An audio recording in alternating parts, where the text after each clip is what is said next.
Okay, Mastermind with Neil Schwartz and our very special guest, Fiona Barone from Boca Raton, Florida. Let's help me welcome, give her a big welcome. Unmute yourselves.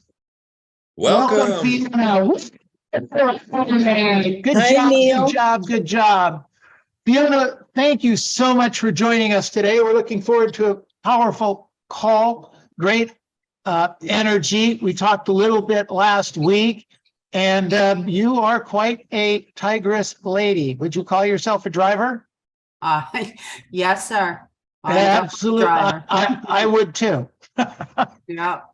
Yeah, good stuff. Hey, so Fiona, let's start off with a little bit of information of where you work, who you represent, maybe some of your marketplace, how long in the business, just a few statistics for us, if you wouldn't mind. All right. So currently I'm in Boca Raton, Florida. I work all the way from Miami all the way up to Vero Beach. That's about five counties. And I also go west. I am with eXp Realty. I have been licensed for 17 years. I've been with eXp. This will be my 5th year, going into my 5th year. Good job. Excellent. And how long following the Mike Ferry system? 17 years following it, coaching just about 2 years. 2 years as a coach. 17. So you basically, that started your real estate career and somehow meeting and connecting with Mike? No, if I'm going to date myself for anybody who's actually been in real estate for a long time, my first encounter with any kind of coaching before Mike Ferry was Ed Escobar and the Sweat Hogs and the listing. Yeah. Oh yeah. And Ed Escobar introduced me to the Mike Ferry system. Oh, interesting. Yes. Yes. Because he was part of Floyd Wickman's team, Correct. Right? Correct. Yeah, I don't know boy, if he's still coach. I don't know if he's still doing it anymore, but it was called the Sweat Hogs, and I remember driving around with all these CDs in my car.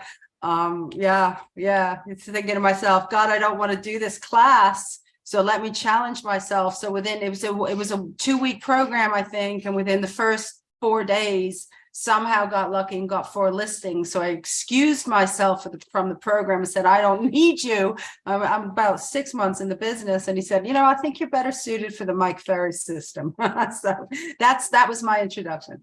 That was your introduction? Yeah. Interesting. Yeah. Where did you see Mike first? I at the time I was with Remax. I was actually with Remax for 12 years. I was practicing real estate in New Jersey. Right. I hear it in your voice. We don't admit that. We don't admit that. You're one of those ladies that moved down to Florida? Yeah, I came 2015. We had just, a couple of years before that been hit with a tropical storm / hurricane Sandy. I was doing a lot of waterfront in New Jersey and everything, because everything is just built so poorly. It all ended up in the water. And I said, you know what, if I'm going to do this, let's do this in a higher price range and then also in a better climate. And I never looked back. I moved down here with 0 sphere of influence. I knew no one. So let's talk about that. So essentially at that time, you were restarting yourself as a brand new agent. Correct. Although you had some basic skills, you kind of knew how to put a transaction together. Well, I was a top producer in New Jersey.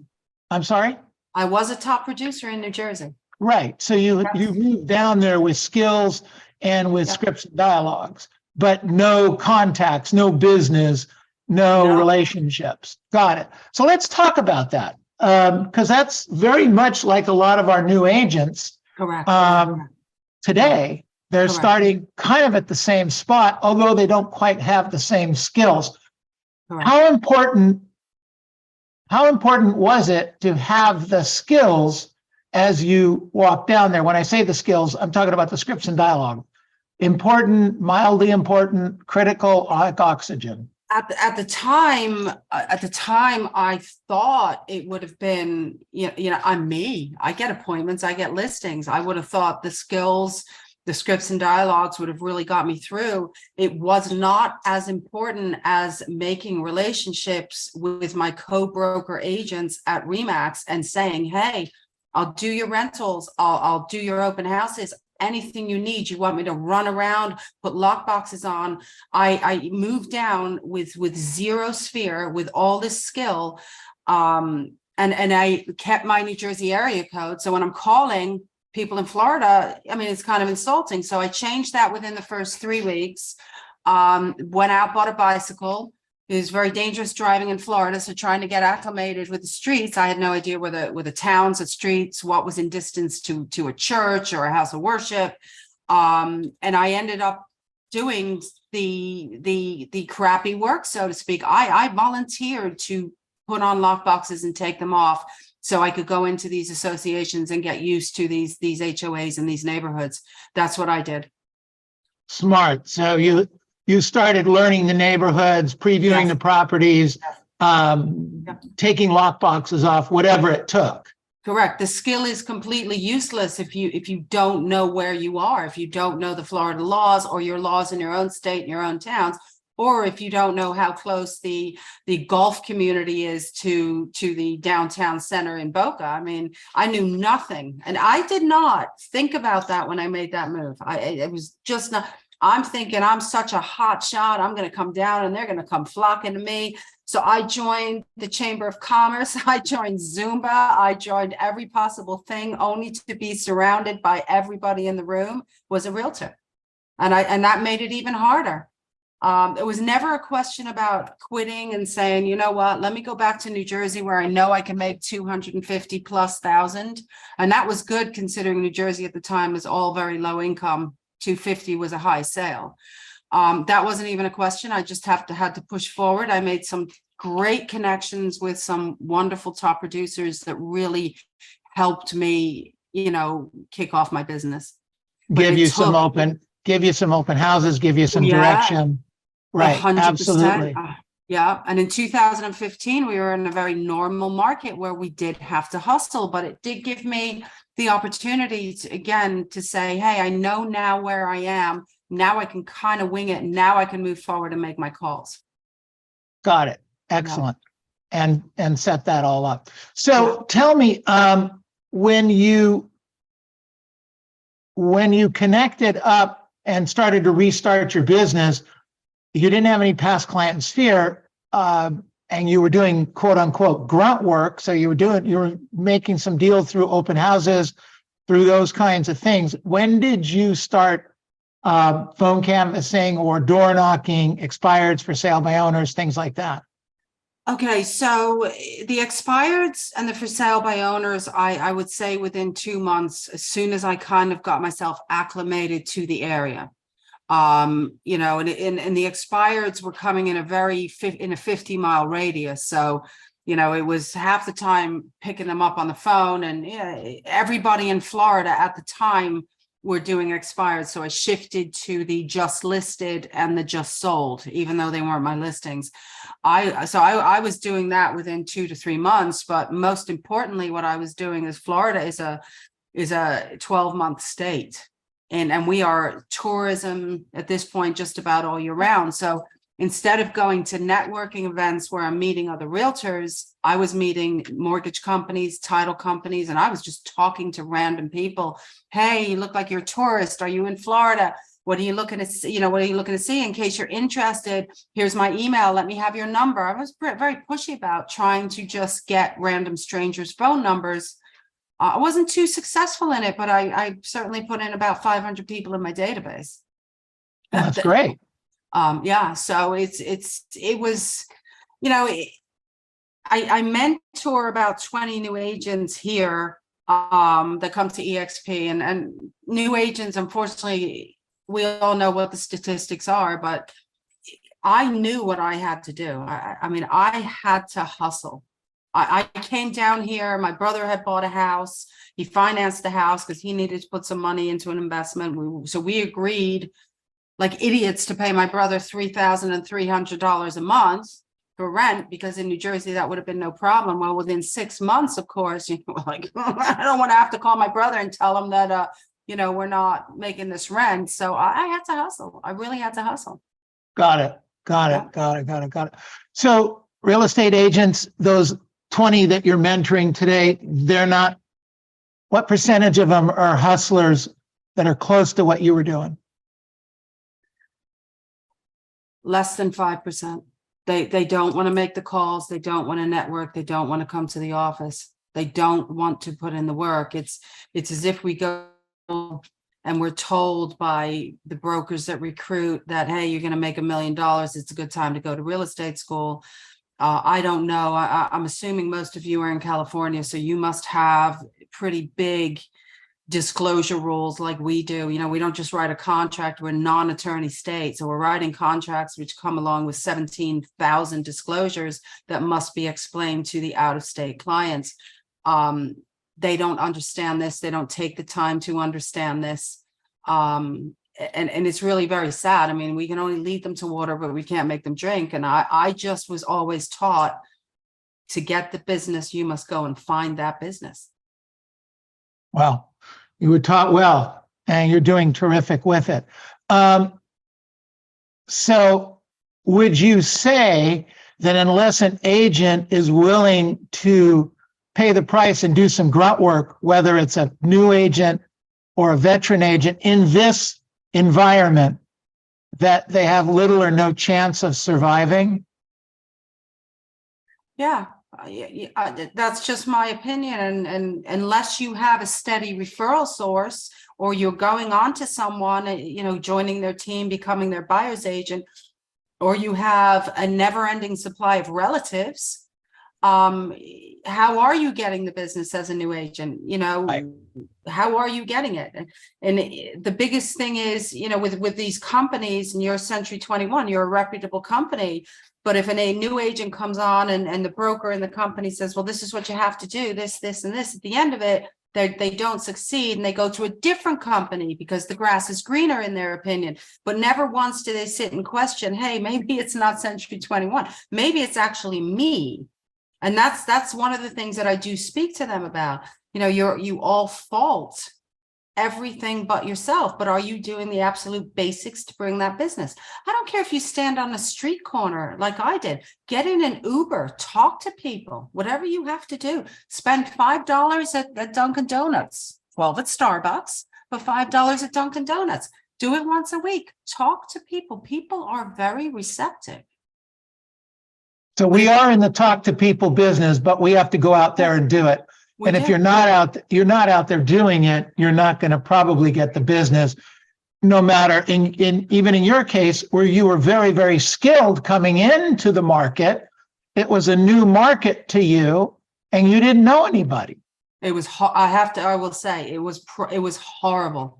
It was, I'm a very confident person. I'm a hustler. I've always made money. I always know how to make it, especially in real estate. Once you get that sales skill, you're good to go. But I have to say, there were nights that I sat there and I thought to myself, what other backup skill do I have if real estate fails me? What do I have? And, you know, did I get tired of making the calls? Of course I do. You know, tired of the rejections? Of course I do. And that's when I shifted into doing the just listed. It's such an easy script. It's such a friendly phone call. It's foolproof. Right. So you shifted into that. So when you started to pick up business, I mean, what the first and second years worth of business look like from a standing start for you? Well, the first two years in Florida were extremely tough. I mean, gosh, we're going back on an income here. I probably around 50, 60,000, which to a new agent might sound very good, but when you're paying, you know, 30, 40,000 in rent a year, that's really not a great income. Right. So that kind of limits me to marketing and all of that. So the second year, I did a little bit better. I did a little more high-end deals. I said, oh, you know, maybe I'll explore that luxury market a little bit more. And that did not work out at all. So I shifted with one of my colleagues who was also at Remax, and he eventually made the move to EXP, and I followed. He was doing customer service. And he was just a listing agent, and he was also doing, his niche was adult community. And adult community was low end, like it was in New Jersey. And I said, oh gosh, do I really want to go in? The average house sale back in 2015, 2016 in Boca was 400,000. The average adult community was 100, 150. So I took the leap of faith and got into that with him, and ended up making a lot more money, doing a lot more deals. But we picked that niche. So right now, currently, I'm 50% adult community, 50% all ages. Got it. Two marketing strategies. One is luxury, and one is adult community. Good for you. And that way the bills get paid. Oh, they get paid, and then Yeah. some. So I'm happy about that. But it did take, Florida was moving to a different state, or being a new agent, because it's the same feeling. I felt really lost. I love the state. The state it's paradise. But as an agent, I felt like, I don't want to use the word failure, because I didn't fail, but I just want to say it was an anxiety in the morning to get up and say, okay, whew, and I had to change my mindset. I did have to change my mindset. Tell me more about that. What does that mean? Well, I had to get up, again, I moved to a place where we're in absolute paradise. So getting up at 7 o'clock in the morning, hearing the birds chirp, and palm trees swaying, and the ocean, the Atlantic Ocean, of course, was fantastic, but I can't really enjoy that if I'm supposed to be working. So I kind of had to shut that off and say, you know what, let's have a schedule and start setting a schedule. So I did set a schedule, which then in turn changed my mindset. I had to, from, hey, I feel like, almost a failure, to do I still want to do real estate, to, what is wrong with you? You've got this. Just go out and do it.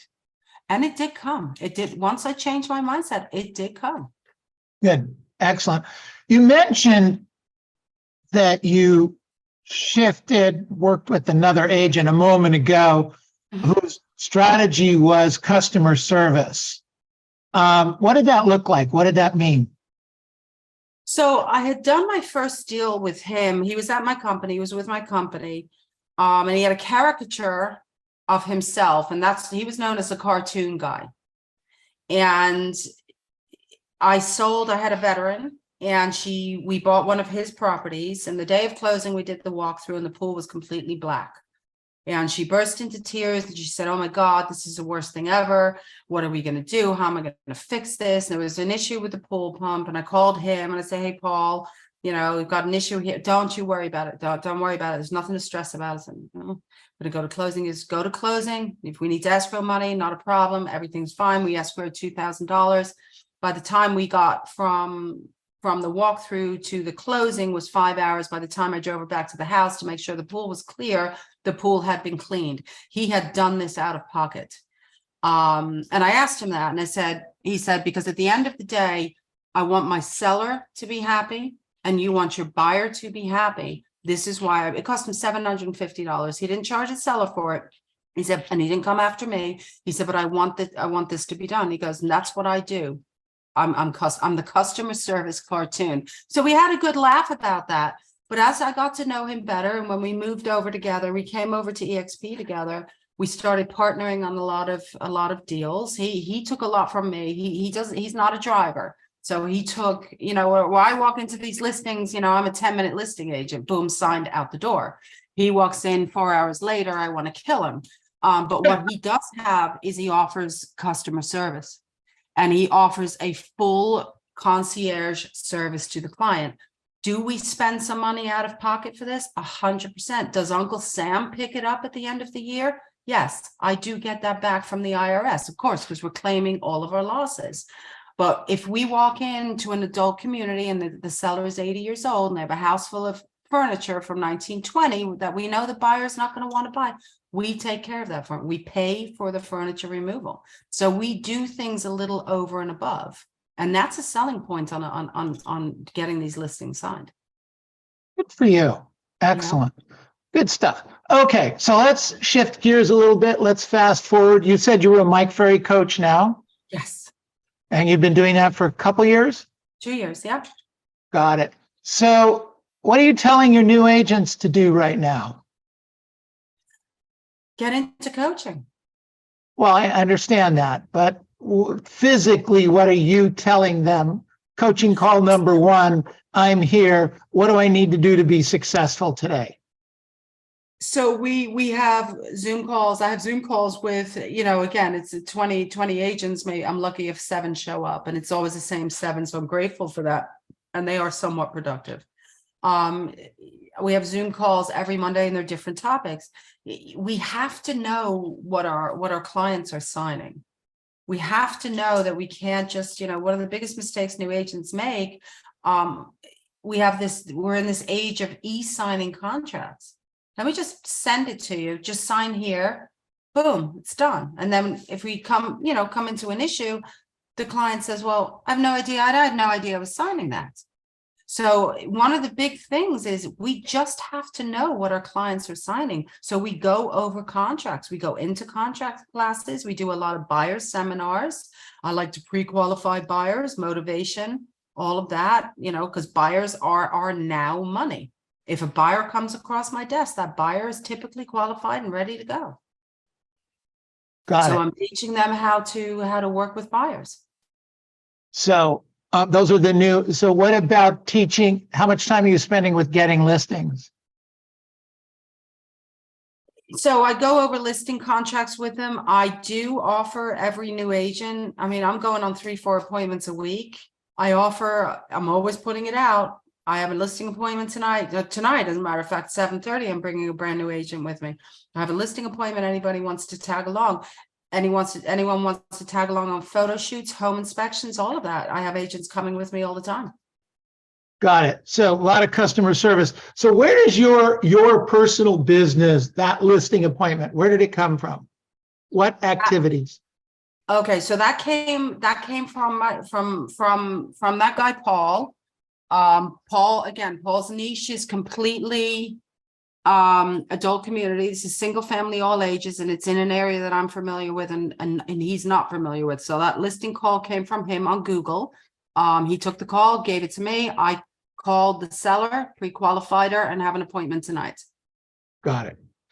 And so what percentage of your business comes from past client and sphere that you reach out to versus inbound calls to you?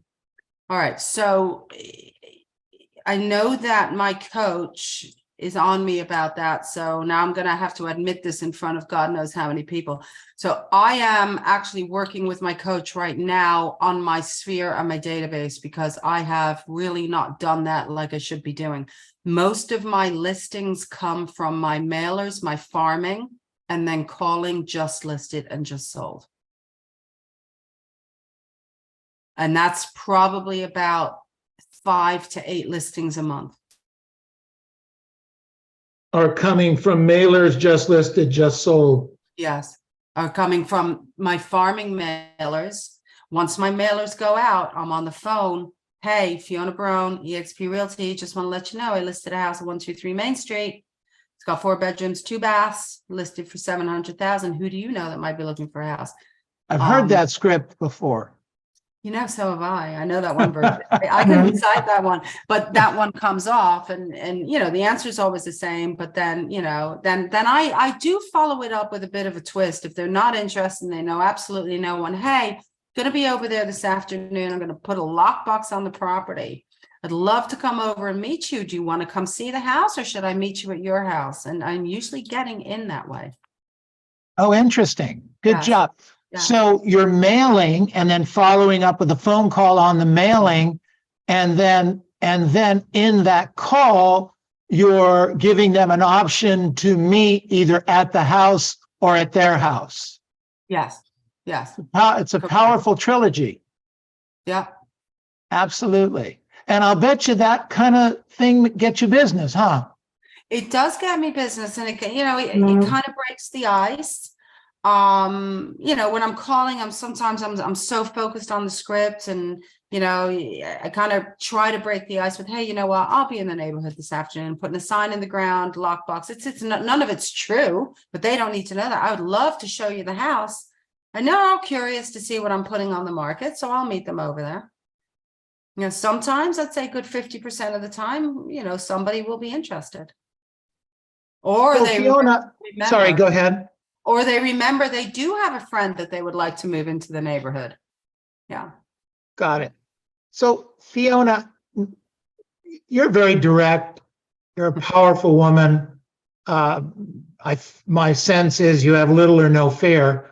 But most Yeah. people, most agents, most average agents, they don't have that. They're not you. Okay. They're not your personality. So my question is, if an agent's not you in terms of personality, strength of personality, etc., could they still be successful in this business if they did the activities on a regular basis? I mean, that's kind of a loaded question, because this was not always me. My first calls were, timid and getting hung up. I cry if somebody screamed and cursed at me. It was definitely a couple of months of cold calling to realize that I don't even know the person on the other line. What the hell are you thinking? I am very direct. I am very forward with my clients. That's probably why I get hired. I do have a soft side, so don't think I don't. We do have a lot of adult community, so of course the soft side comes out. But it's, my Paul, when I go on listing appointments with Paul, he's not direct. He's not me, and he's very successful. So yes, I think they can. It's just a matter of you need to have the skill of sale. You really need to have the skill of sale. Where do you think that came from for you? You know what I did before I sold real estate? I worked for plastic surgery, tummy tucks, breast implants, facelifts. There was no communication other to one doctor, one nurse. Patients were half dead. And when they woke up, they certainly didn't want to talk. I had to learn that skill. I really had to learn. I had to learn the confidence, and I had to learn that skill. I will say that, if you're a new agent, the biggest mistake that a new agent can make is surrounding themselves with other new agents.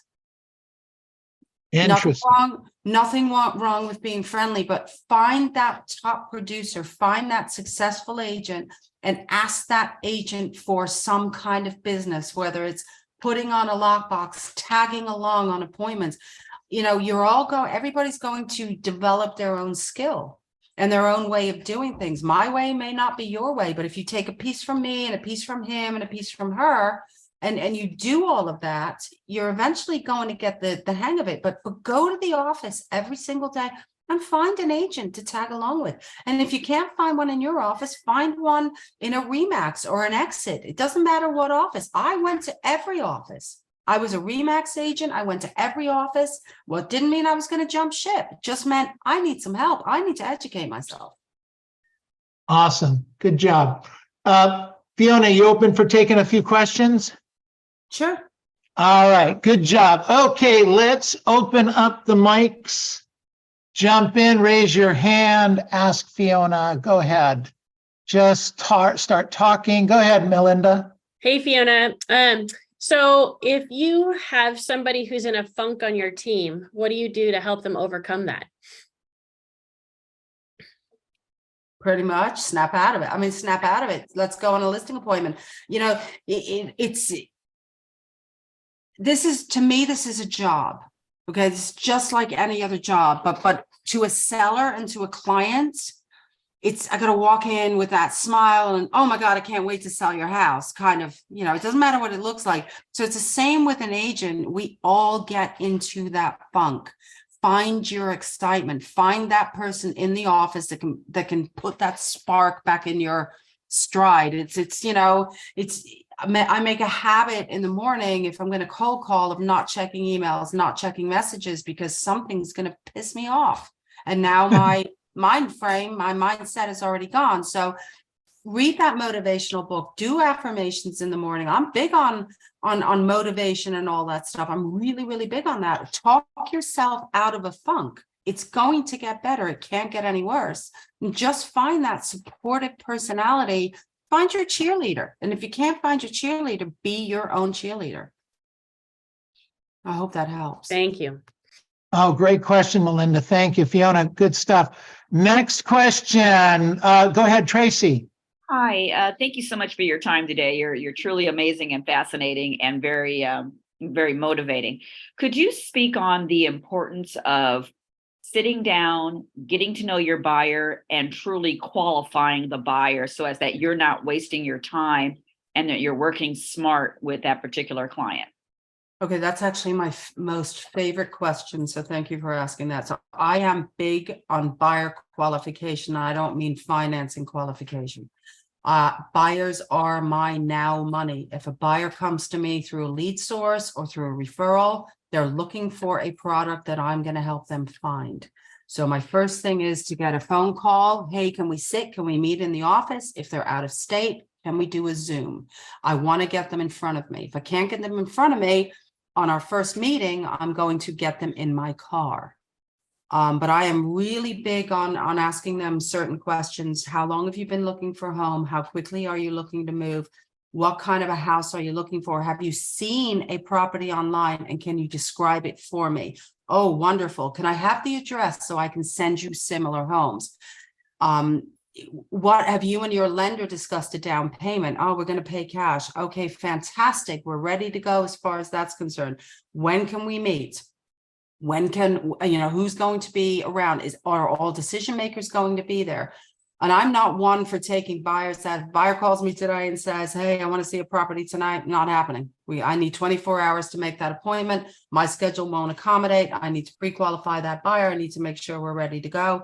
And then once we've set that meeting, once we've pre-qualified, we get in the car. And the reason why I like to get them in my car, it's my personal space, number one. Number two, they can't get out until I've asked them everything I need to ask them.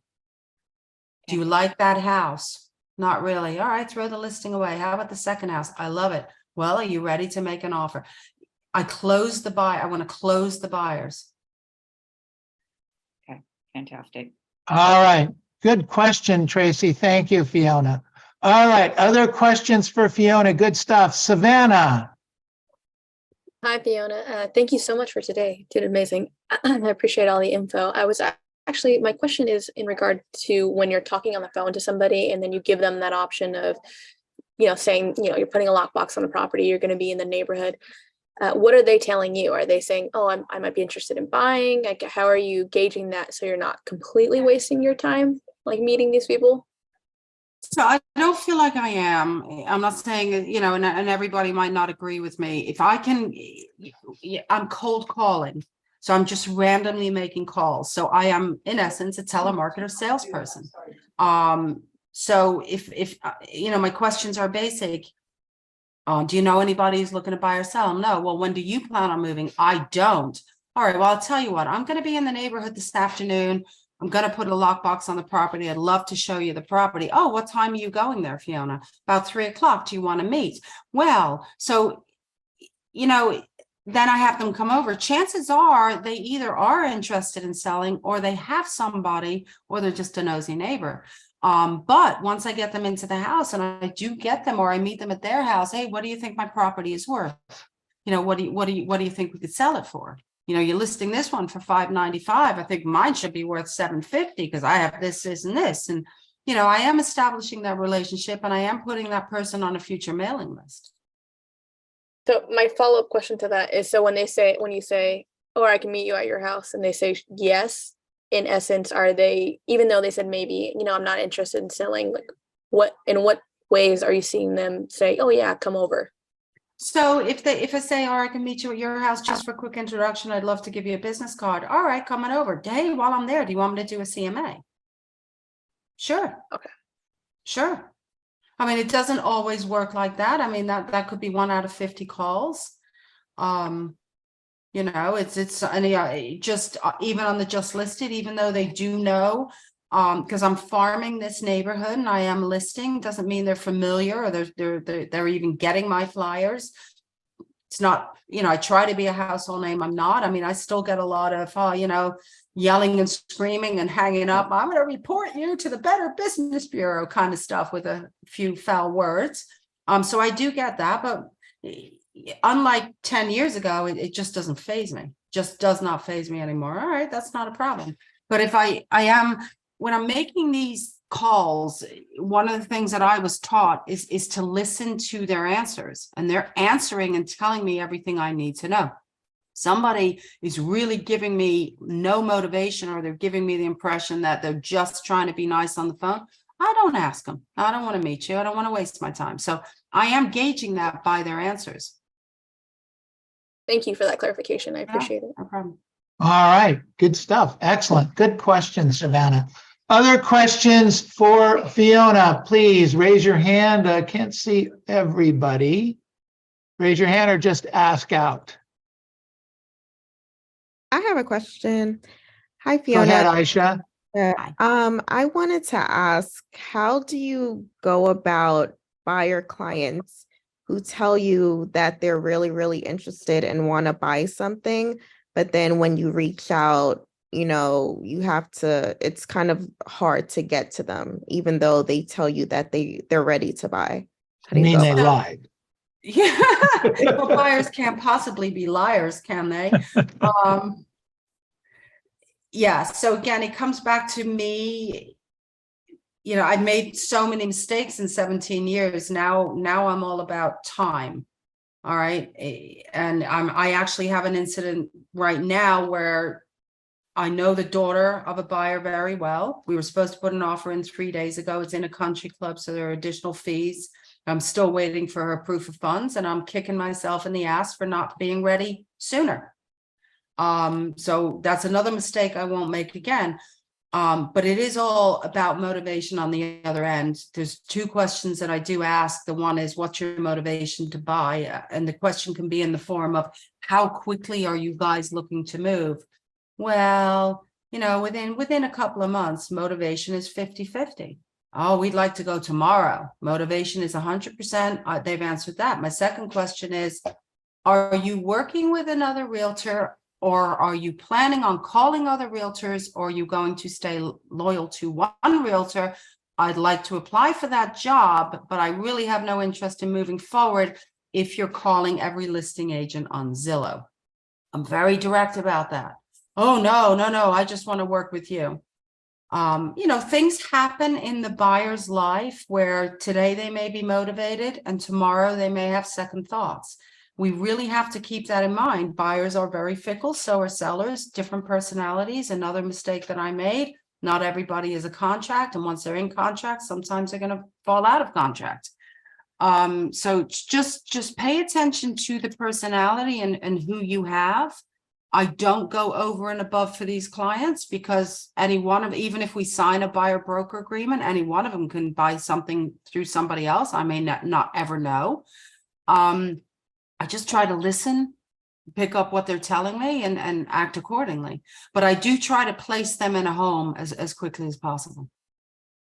And if for any reason they say, you can't get them to sign a contract, what changed your mind? We were all gung-ho. What's happening? Don't be afraid to ask. Just ask. Thank you. All right, good question. Thanks, Fiona. Okay, other questions for Fiona right now? Yeah, I got a question. Sure, Joey. So it sounds like Fiona, you're making a lot of just listed, just sold calls. I'm just kind of curious, what kind of timeline are you looking at when it comes to converting those type of calls? So that's a great question. So it's very hit or miss, and I can make those calls 5 days a week and strike out. But I do farm, and my mailers are there's probably about 8 different neighborhoods. So it's a big area, and probably 8 to 9,000 homes that I'm farming. So those calls sometimes can be endless for me, and they keep going. I don't always get somebody on the phone, even though it's adult community and you would think at 11 o'clock they'd be sipping coffee on their front porch. But sometimes there's days when I make less than 10 contacts. Okay. So it sounds like it's almost as if you're only dealing with people that are giving you a true sense that they're actually going to make a move. Not necessarily. Again, if I can get someone on the phone and all their questions are no, but I can get through my whole script and they still don't know anybody, I've piqued their interest because we're getting through a whole script. So at that point, that's when I will say, hey, I'm going to be at the property putting some flyers in it either today or tomorrow. Any interest in seeing this property? You know, you live 2 doors down. Do you want to take a look at it? Chances are they're going to say yes. And I don't know if they're motivated or not. I'm going to say, okay, that's fantastic. Hey, do you want me to stop by your house and do a CMA? Sometimes I lose them. Sometimes I meet them. Okay. All right. Thank That you. help, Joey? Hello. Yeah, go ahead, Michael. Yeah, I got a question for Fiona. Fiona, what is your best answer when somebody called you and you said, "Are you the listing agent?" Why? What's it matter? No kidding. Everybody asking that. So the biggest problem that I have with buyers right now, and I do pay for a realtor. I do get realtor.com leads. I do pay for that. It's $148 a month. My lender pays the other $148. And I do give those out to my newer agents because sometimes they work, sometimes they don't. But the biggest problem that I have with buyers right now, my biggest issue is I'm a buyer and I only want to work with a listing agent. I just put a hot piece of property up, which will probably go in 48 hours. Are you the listing agent? Yes, but what does it matter? What can I do for you? So my second question is, are you working with another agent? No. All right. Have you signed an agreement with an agent? No. And then their question comes in. Why are they asking me? Why do they want to just work with a listing agent? Because they think I'm going to discount that commission. Well, guess what? You're barking up the wrong tree, because one of the things that I do is I will take a full 6% listing, but if I sell it myself, I'll already discount it for the seller. So the buyer is you're already barking up the wrong tree, and I'll explain that to them. So most buyers don't know that, but I find that to be a stupid question. It's and I don't like it at all. And the buyer, me being as direct as I am, I probably should handle it a little more tactful, but I do challenge that buyer, and I do, get on them a little bit about it. And you can't bully a bully, and I'll out bully him every single time. But that to me is, you have no clue what happens on the listing end of this. If I'm taking a 6% and I bring my own buyer, there's been times that I've discounted that commission to 3.5%. I've already dropped it. So I don't know what this buyer thinks I'm going to do. There's no miracle to be performed at that point. Well, Fiona, on that, because that does come up sometimes, the buyer wants their deal to have a better chance of getting it accepted, but then they have to pay the price, right? Correct. So Yeah. I don't know. I'm assuming, again, most of you are all in California. I don't know what the laws are out there, but in Florida, we are not allowed to be dual agency. We can have the buyer, but we must be transaction brokers. So it becomes a bit of a tricky situation. Chances are, if you're calling me on one of my listings, and if I'm getting the vibe that I might not want to represent you as a transaction broker, and you're becoming a little bit difficult, I may actually refer that buyer to one of my agents and take a 25% referral. It's not worth the commission on it.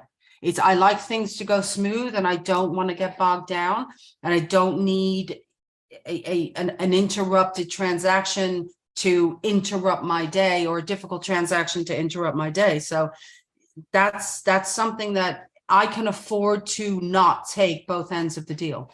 And I'd rather have a smooth transaction, represent that seller fully, versus, doing both ends of that deal. Good. Smart. a Yeah. question. In California, we do have the opportunity to do, or the not opportunity to do dual agency. Okay. Right. Okay. Yeah, we can. Got it. Who is just, sorry, It was me, Kamal. over in Go Chili ahead. Hills. Go ahead, sir.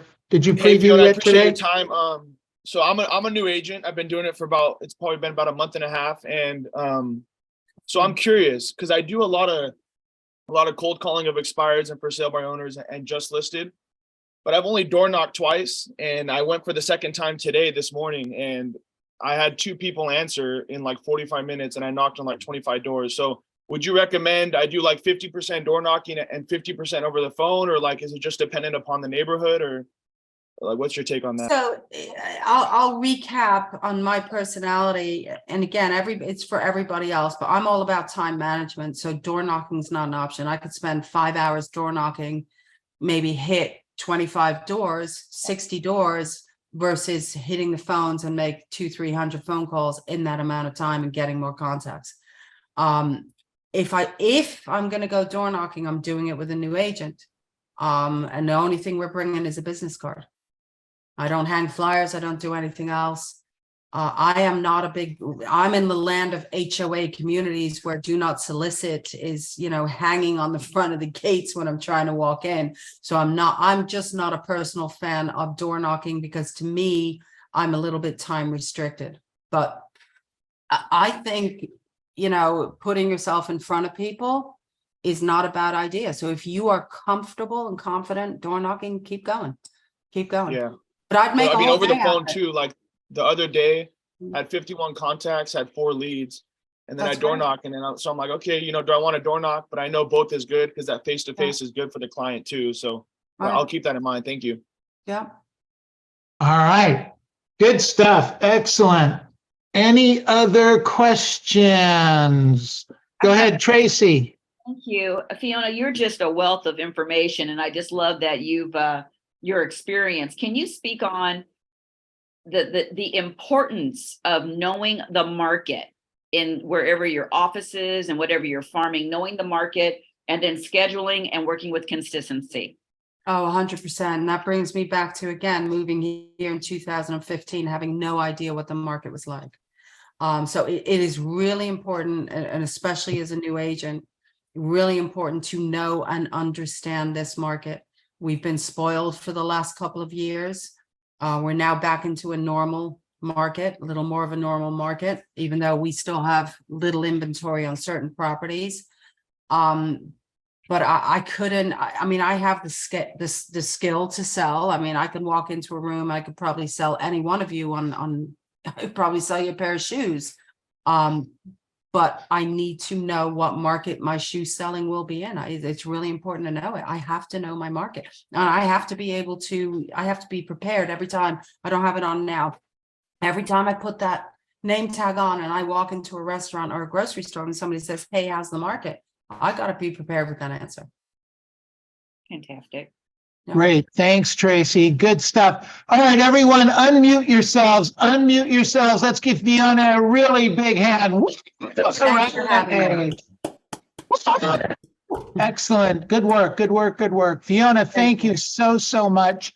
Thank Right you. now, what we're going to do is we take the next, 6 or 8 minutes and kind of go around the room and see what all of our agents have learned. You're welcome to hang with us, or if you have a hard stop, we certainly understand it. Yeah, I'll stick around for a few minutes. I do have an appointment. Thank you. All right, Fiona, again, thank you so much. Excellent job. Okay, what did we learn today from Fiona? Richard, go ahead. I like her mindset. Okay, I do too. Good stuff. Melinda, go ahead. I like that there was not an option to not succeed. So it didn't matter what it took. She got out to do whatever needed to happen to make it happen. Absolutely. And We if want it to hang didn't around work- more people. And Sorry, if go it ahead. didn't work that way, she pivoted. Right. Right? Like she was like, okay, I'm gonna try this. Okay, it's not working. I'm gonna switch over here, and figure out what is gonna work. Absolutely. Good. I agree. Good stuff. What else do we learn here? Go Like ahead. Coach, you said, as a new agent, you don't want to hang around other new agents, but top producers. I think that was a really, really, really smart answer. Don't hang around with other new agents. We do in large part probably because we're comfortable and they're not making us feel uncomfortable. So for that reason, we shouldn't do it. All right, what else do we learn? Okay, come on, let's go. I learned, or what I appreciate is, be willing to do the grunt work. Be willing to get your hands dirty. Be willing to, don't let your ego get in the way. I think that was said earlier today. Your ego is your, you know what I don't know. Your ego is not your amigo. Not your amigo. You know, be the one that, you know, goes that extra step, you know, whatever you got to do to be under the learning party, you know, just do it. You know, how bad do you want it? Just do it. Well, clearly, Fiona painted us a picture of the way we don't recommend that agents move markets, to tell you the truth, because of that. And Fiona ran into a buzzsaw with it, but she had no option. She had to make money. Right. And she did whatever it took to make money in the real estate field, and turned out to be a big success. But it could have been a disaster, as it is sometimes, and as it is for new agents, because they don't understand why it's not working. It's not working, ladies and gentlemen, because simply put, you're not working. Exactly. Okay? I can't, you know, I know that some of you get mad at me for saying this, but you are where you are because it's okay with you. Because if it wasn't okay with you, you would change it. So stop the bullshit and go out and do the job. Just do the job. What else do we learn today? I got one. Go ahead, Dwayne. I really appreciate your tenacity and also your examples of teamwork. Beginning. Absolutely, Dwayne. Absolutely. Good stuff. What else do we learn today from Fiona? She knows her scripts. She definitely knows her scripts, but she also knew at some point knowing the scripts wasn't enough. She had to get in the streets and, you know, Right. do whatever that took. And get other real estate agents, you know, hold some open houses, do some grunt work. You know, I suggest you preview, when we're out previewing property, our suggestion is 5 previews a day, 5 days a week, and then go door knock 10 houses around those 5. That helps with the efficiency, but I understand the phones work, you know, equally as well. The issue is from my perspective, there are deals out on the streets you'll find that you'll never find phone canvassing. So as a new agent, I think that could work equally as well. Okay, what else do we learn today? What else? Neil? Sure, go ahead, Kamal. Yeah, I learned to be successful in any market, you got to know your market. And that's what she did. When she came, she learned the market. She goes, I'm not going to be successful until I learn the market first. So she learned the market, and then she said, well, now I have knowledge, so I have power. And she also teamed up with someone that could, I mean, whoever she was saying, who can I team up with that can help my business grow or teach me? And that was what she did. And even though she was an experienced agent, she knew, hey, I got to learn first, even though I have a lot of experience to be successful. And that's why I drive you and your son crazy to preview property. Yeah, I know. No, thank you so much. Yeah, thank you. Thank you wasn't what you were going to say. All right, my pleasure. Okay, what else did we learn today? Okay, let's unmute yourselves. Everyone unmute yourselves. Robert, Ashley, unmute everybody. Let's give, where's Fiona? Big hand. Great job, Fiona. Good job. Thank you.